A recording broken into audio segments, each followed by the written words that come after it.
30,000 लोगों के इकट्ठा होने का अनुमान लगाया गया था, लेकिन हकीकत में 5 लाख लोगों का सैलाब उमड़ पड़ा। खुद जवाहरलाल नेहरू और लॉर्ड माउंटबेटन को समझ नहीं आ रहा था कि मंच तक जाए कैसे।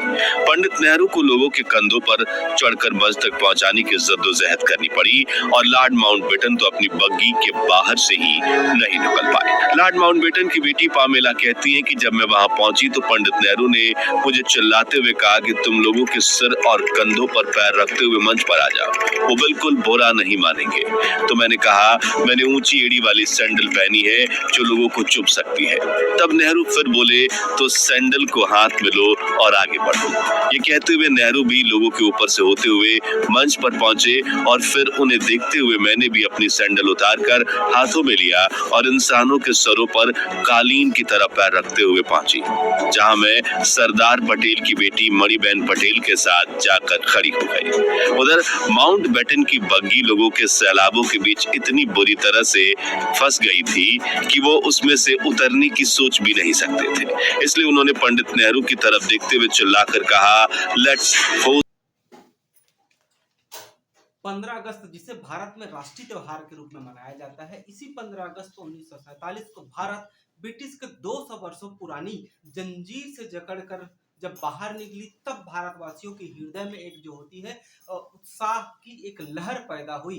भारत 200 वर्षों की इस जंजीरता से बाहर जब निकली तो यूं ही नहीं निकली, इसके पीछे बहुत सी कहानियां हैं। बहुत से वीर जवानों ने अपनी बलिदान दिए, अपने खून की बलि दी।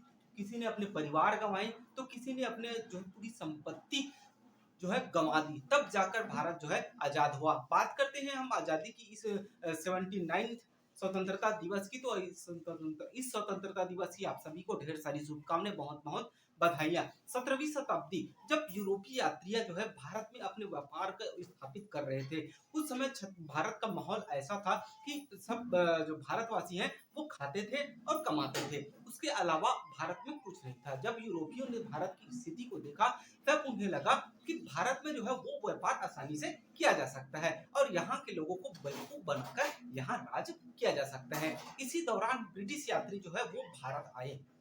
भारत आते ही उन्होंने भारत के दक्षिणी भाग में जैसे सूरत हो गया, मछलीपट्टनम हो गया, ऐसे स्थानों पर जो है बहुत सी अपनी कोठियां स्थापित की।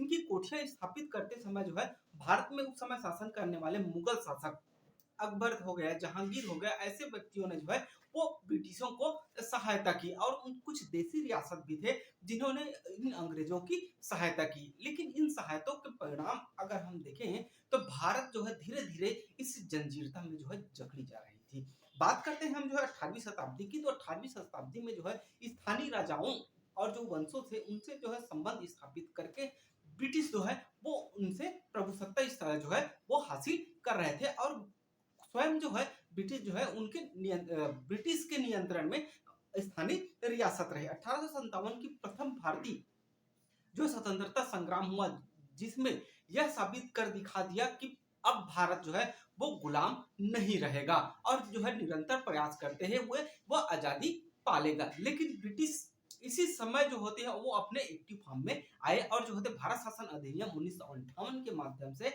अब जो है वो प्रत्यक्ष रूप से भारत पर शासन करने वाले थे और जो होते ब्रिटिश क्राउन का जो होती है डायरेक्ट जो इम्पैक्ट था वो भारत पर पड़ने लगा और भारत का शासन सत्ता संचालन जो है वो ब्रिटिशों के हाथ में चली गई। ब्रिटेन से डायरेक्ट जो होती शासन होता था। ईस्ट इंडिया कंपनी का जो है शासन सत्ता पर जो है संचालन का अधिकार नहीं था। ब्रिटिश जो है केवल जो होती है ब्रिटिश ईस्ट इंडिया कंपनी था उसका अधिकार मात्र इतना था कि वो व्यापारिक जो नियंत्रण है वो नियंत्रण स्थापित करते रहेंगे। 1885 में इसी दौरान जो है इंडियन नेशनल कांग्रेस की जो है स्थापना हुई, जिसमें जो होती है उमेश चंद्र बनर्जी जो है प्रथम जो है सचिव हुए थे और ए.ओ. हुम जो है रिटायर्ड जो अधिकारी थे उन्होंने जो होती है इसकी स्थापना की थी। जब इसकी स्थापना हुई ना इंडियन नेशनल कांग्रेस की, तब भारतवासियों में भी उत्साह का माहौल आ गया कि अब कोई संस्था ऐसी आ गई है जो भारत को जो है आजादी दिला सकती है।